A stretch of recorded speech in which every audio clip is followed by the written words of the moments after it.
I grew up as Noah Reed, the youngest of three, measured against silhouettes longer than mine. Ethan had boardroom polish. Mason could tune an engine by listening to its breath. I had code, suits, and a hatchback. At reunions, my mother bragged about their strides and called my path simple. They didn't know I owned 40% of Reed Precision Components, or that I had pulled the company back from the brink 11 years ago. Back then, invoices went unpaid, suppliers circled like skeptical creditors, and my father stared at numbers that wouldn't obey him. I'd scraped together capital from late-night freelancing and trades. I wired $250,000 in exchange for equity, a board seat, and veto rights, then spent months reworking suppliers, writing a lean inventory system, and introducing clients my brothers couldn't reach. The charts turned upward. I took modest dividends and hid in plain sight. When this year's reunion arrived, rented tent, clinking glasses, the smell of brisket and lawn, Ethan thundered about a contract I had engineered, while Mason flashed a watch my salary supposedly couldn't explain. Questions drifted my way. Was I still between big opportunities? I smiled and let the weather pass. Then my father raised a toast to his successful sons, adding with gentle humor, "And Noah, happy in his simple life." Laughter scattered like starlings. I lifted my glass and felt anger draw a straight, usable line inside me. 11 years was long enough. The next morning I walked into the conference room with a plain folder and a decision. I would step out of the shadow and claim the stake I had earned, not to punish anyone, but to finally lead. Ethan and Mason were already seated when my parents slipped in. I set photocopies on the table, cap table, board resolution with my veto, wire confirmation from 11 years ago. "I own 40%, I said. "And the Baden-Württemberg client didn't stumble on us, I brought them." Silence scuffed the room. Ethan's grin faltered. Mason tapped his pen and stopped. My father adjusted his glasses and read. My mother searched my face, found no apology, and relaxed. "I'm not here to embarrass anyone," I said. "I'm here to lead.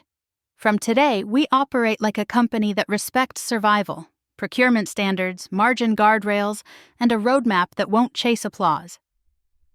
I drew 3 circles: cost, quality, lead time, and wrote, "Deliver all 3 or don't ship." We resegmented product lines, legacy parts with steady pull, custom assemblies with gates, and R&D bets with hard kills. Dividends turned performance-linked. Perks went off the books. Bonuses tied to waste, on-time delivery, and first-pass yield. The dashboard moved to the loading dock where results couldn't hide. Mid-meeting, our largest aerospace customer flagged a tolerance drift in a quarter's lot. Old Reed would have blamed the weather and prayed. I called their QA lead on speaker. "We'll quarantine, replace at our cost, and deliver root cause with corrective action in 72 hours. On the floor, we pulled first articles and ran CMM checks. The culprit was simple and expensive: a heat-warped jig. We replaced every suspect fixture, added preventative calibration, and set dual sign-offs at changeovers. When their auditor arrived, she found no theater, only proof. My father closed his folder and met my eyes. "All right," he said. "What's the plan for the year?" I answered with a plan on 3 pages. First, a second shift only for assemblies that exceed a rolling demand, so overtime becomes reliability.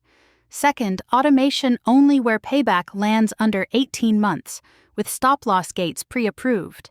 Third, an apprenticeship with the technical college. Class mornings, floor afternoons, offers at certification. We executed, not announced. Within weeks, a steadier rhythm took hold. Tool carts labeled, raw stock staged by tact, handoffs measured in minutes, not hunches.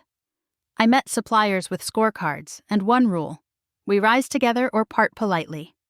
2 balked, we thanked them and replaced them. The aerospace client saw fewer clarifications and more yeses. Next review, they expanded scope and asked us to coach 2 smaller vendors.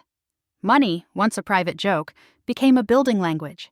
We set profit sharing indexed to waste reduction, on-time delivery, and first-pass yield. The first payout arrived as envelopes on a Friday. Operators opened them, then glanced at the line graphs as if translating applause into proof. At home, conversation changed. Ethan started arriving early to walk the floor. Mason's decks traded polish for precision. My mother stopped calling my life simple. And my father, after staring at the schedule board like a coastline he recognized, asked if I'd take the chair next cycle. I said yes, on one condition. It belongs to whoever brings the clearest evidence. We finally closed the quarter with clean books and a backlog that didn't terrify me. I locked the shop one evening and stood in the loading bay while the fans wound down. The hum settled into the metal and for the first time in 11 years into me, not hidden, not loud, just earned.